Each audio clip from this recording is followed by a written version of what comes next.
Hey friends, today I'm going to be showing you how to make this super easy DIY off the shoulder jumpsuit with pockets. Let's get started. For this jumpsuit I have folded in half my stretch knit ITY fabric right sides together, and I'm using a pair of jeans that fit me well, and I have them folded to the front crotch seam. I have also folded a t-shirt in half and folded it down towards the center of the armhole, and I'm going to cut at the top of the shirt along the top, 3 inches right above it and 2 inches down the side.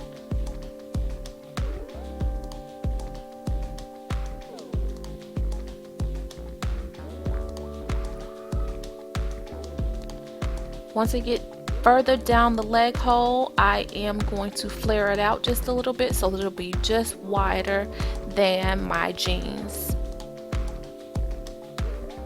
And I'm going to cut the bottom 3 inches longer to accommodate heels. Here I am marking out the pocket openings. I am going to place pins right at the top of where the pocket is on the jeans and right at the bottom of where I want it to stop, so it's just where the pocket ends inside of the jean pocket. And I have to place 4 pins on these pieces, 2 on each piece. And I am going to attach the crotch seams because this is where I'm going to sew, so that I'll have a center seam in the front pieces. These are the front pieces that I've cut out. So I'm pinning from the bottom of the crotch seam all the way to the top, and I'm going to take them to the machine and I'm going to do a zigzag stitch or a stretch stitch all the way to the top. And now it's time to cut out the back piece. So I'm taking my jeans and I'm folding them to the back crotch seam this time, with the back pockets facing.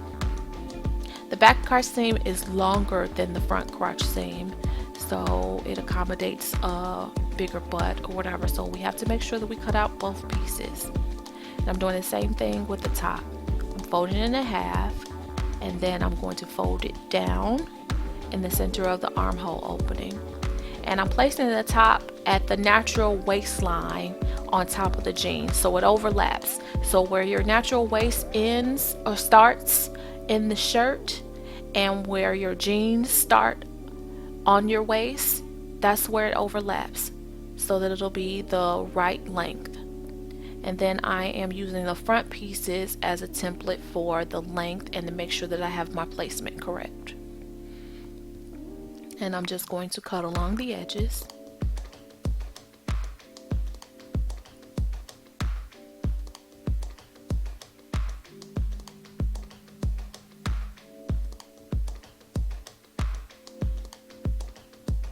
Here I removed the jeans because I didn't need them anymore, and I am just going to finish cutting it out.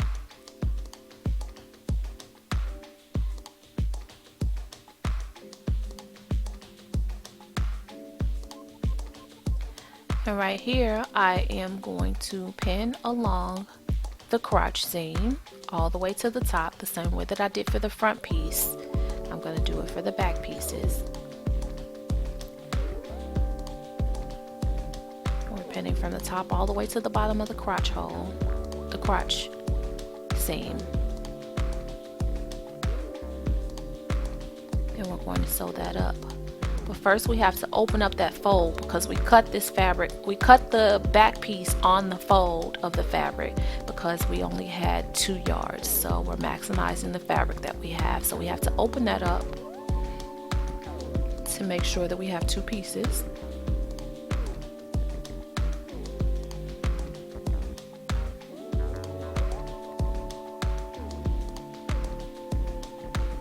And then we're going to sew up the side.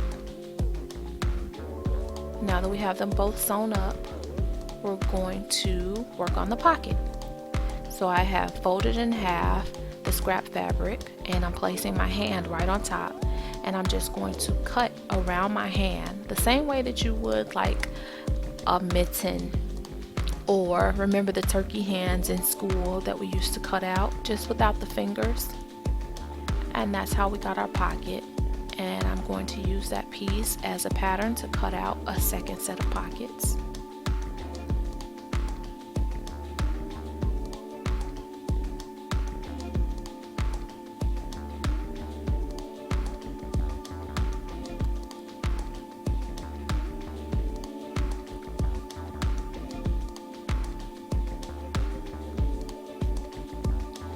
And now that the pockets are cut out, we have to mark out where the pockets go on the back piece. We already have them marked out on the front piece.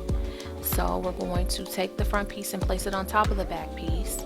And we're going to place pins in the same area that we did on the front pieces.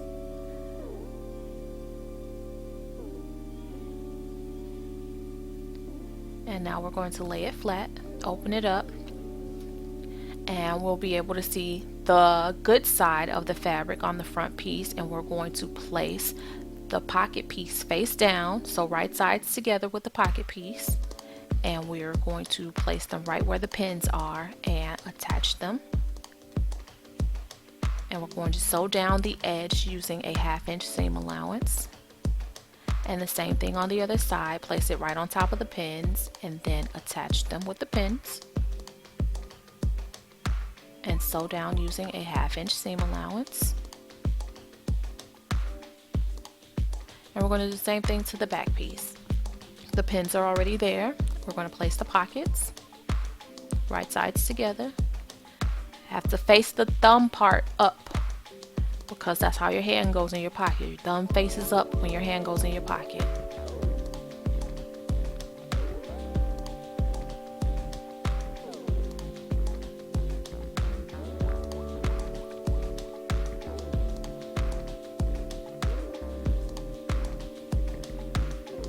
Sew down the edge.